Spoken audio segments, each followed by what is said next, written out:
Have you ever felt like you're constantly giving, absorbing everyone else's emotions, and bending over backward to keep the peace? If you're an empath, you know exactly what I'm talking about. It's like having emotional antennas that are always on, picking up every signal around you. You feel what others feel, sometimes even more intensely than they do. It's a beautiful gift, but it can also be incredibly draining. You become the go-to person for advice, the shoulder to cry on, the one who always understands. But what happens when the giver has nothing left to give? There's a critical moment, a breaking point, that almost every empath experiences. It's not a loud explosion or a dramatic showdown. It's quieter, more profound. It's the moment you finally snap. But this isn't snapping in a fit of rage. It's a snap of realization. It's the moment you understand that your endless empathy has been taken for granted, and your own needs have been completely ignored. It's the day you wake up and realize you're exhausted, depleted, and maybe even a little resentful. You look in the mirror and barely recognize the person staring back, because you've spent so much time being a mirror for everyone else. This snapping point is often triggered by one final, seemingly small event. Maybe it's a friend who, once again, dominates the conversation with their problems without once asking how you are, or a family member who expects you to drop everything for them, assuming you have no plans or needs of your own, or a partner who dismisses your feelings because they're reused to you being the strong one. It's that last straw that makes you think, wait a minute, when is it my turn?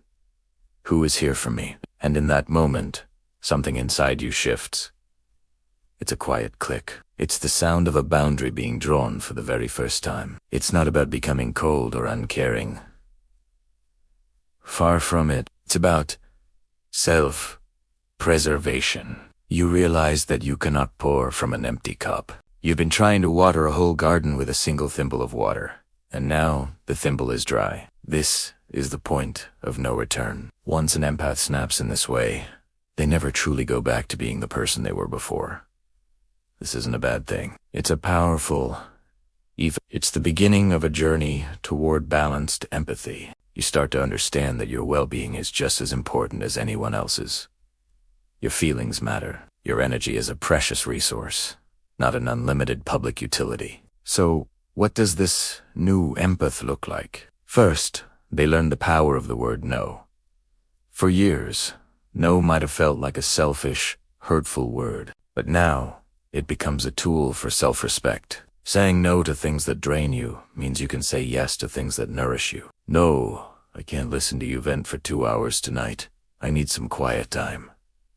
No, I can't take on that extra project. My plate is already full.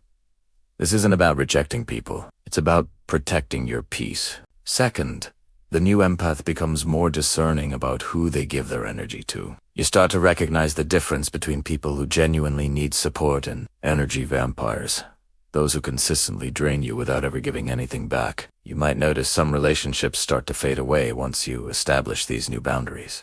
This can be painful, but it's also liberating. It creates space for healthier, more reciprocal connections to grow. You start attracting people who respect your boundaries and appreciate your empathy without exploiting it. Third, you begin to prioritize self-care without guilt. Before the snap, self-care might have felt like a luxury you couldn't afford. Now, you understand it's a necessity. It's not just about bubble baths and face masks, though those are nice. It's about scheduling alone time to decompress. It's about pursuing your own hobbies and passions. It's about checking in with yourself and asking, what do I need right now? And then, you actually give it to yourself. You learn to be your own best friend, your own caregiver.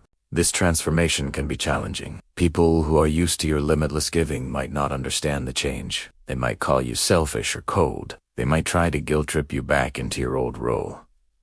This is the ultimate test. Standing firm in your new boundaries, in the face of this pushback, is how you solidify your growth. Remember, anyone who gets upset about you having boundaries is someone who benefited from you having none. The empath who has snapped is not a broken person.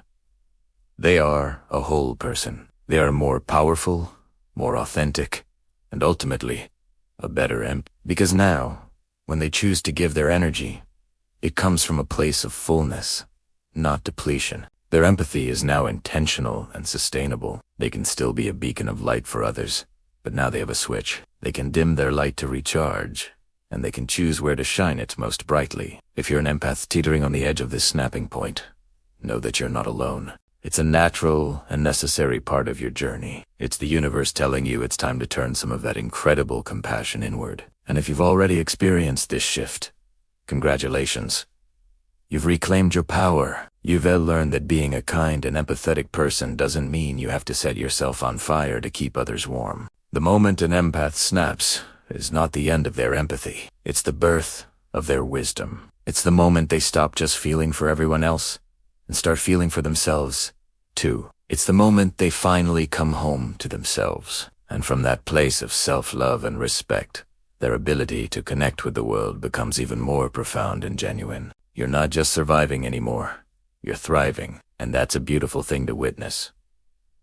Thanks so much for watching. If this resonated with you, let me know in the comments. Don't forget to like and subscribe for more content that helps you navigate your beautiful, empathetic soul. See you next time.